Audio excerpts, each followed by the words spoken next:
이번엔 1258님이 보내주셨는데요. 재개발 투자를 알아보던 중에 토지거래 허가구역이라는 곳을 알게 됐습니다. 이곳은 무엇이며 투자가 가능한 곳인가요? 라고 보내주셨거든요. 아예 거래를 못하는 건 아닌 걸로 아는데요. 소장님, 이게 뭐 조건이 있는 거죠? 네, 자, 토지거래 허가구역이라고 하면은 서울에 뭐 예를 들어서 재개발이 확정된 지역이라든지 아니면은 강남권 또는 이제 한강변 쪽, 그러니까 쉽게 얘기해서 투기의 우려가 있는 그런 지역을 토지거래 허가구역으로 많이 묶어놨고요. 또 다른 말로 보면은 토지거래 허가구역이 지정되어 있는 곳은 또 투자처로서의 메리트가 굉장히 높은 지역이기도 합니다. 자, 그러다 보니까 투자에 조금이라도 관심이 있으신 분들은 토지거래 허가구역이라는 게 어디가 묶여있네, 이게 이제 어떤 거지? 궁금증을 이제 가질 수 있는 거고요. 시청자분께서도 이제 그렇게 질문을 주셨습니다. 자, 일단은 결론부터 말씀드리자면은 토지거래 허가구역, 일단 매입은 가능합니다. 매입 가능하고 이제 투자도 가능한데요. 자, 그런데 굉장히 큰 조건이 따라 붙습니다. 무주택이셔야 되고, 그리고 실거주를 해야 된다라는 겁니다. 자, 그러니까 이제 토지거래 허가구역 내에 위치한 집을 매입하려고 하면은 지금 현재 내가 또는 이제 나를 비롯해서 내가 이제 같이 속해 있는 세대원 모두가 무주택이거나 아니면은 기존에 이제 살고 있는 집을 매도를 해서 무주택이 될 예정인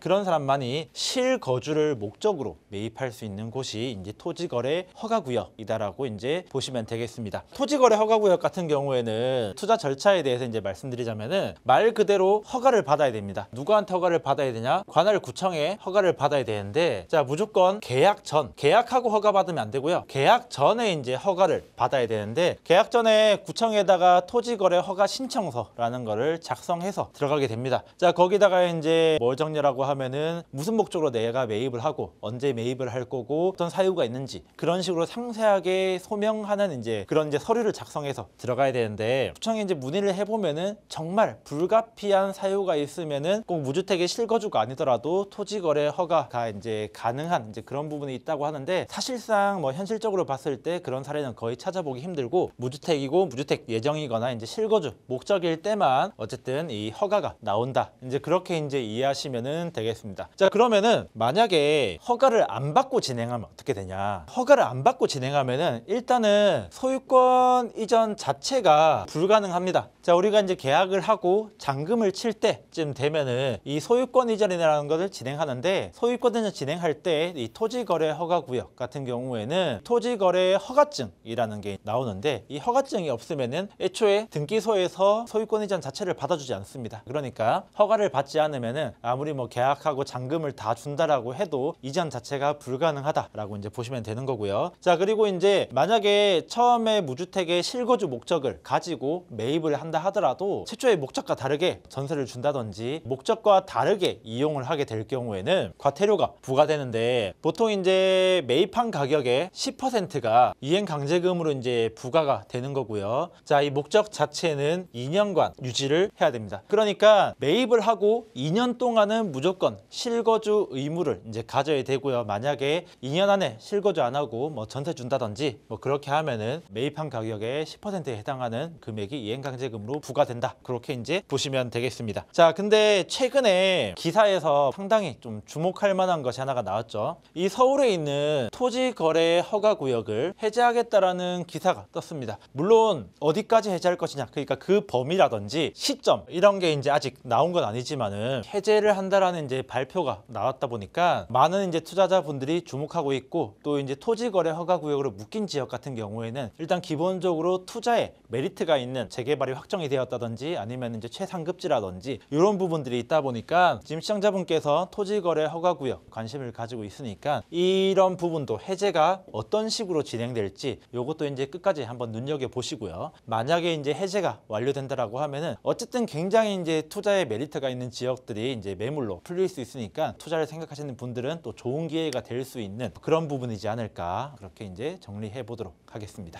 예, 투기 우려가 있는 지역을 많이 설정을 해놨는데 하셨는데요. 그만큼 이제 투자 가치가 높다는 얘기겠죠. 토지거래 허가구역을 이제 거래를 하려면 계약 전에 관할 구청의 허락을 받아야 한다고 합니다. 왜 매입하려는지 소명 자료를 또 상세하게 내야 되고요. 무주택의 2년 실거주 조건도 붙는다고 하니까 이 부분 잘 참고를 해보시기 바라겠습니다. 그리고 허가를 받지 않고 이제 매입을 하게 되면 소유권 이전이 불가능하다는 부분도 참고해 보시고요. 그리고 얼마 전에 또 토지거래 허가구역을 이제 풀겠다, 해제하겠다 이런 기사도 있었잖아요. 만약에 이게 이루어지면 어떻게 우리가 전략을 세우면 좋을지 이런 부분까지도 한번 공부를 해보시면 좋을 텐데요.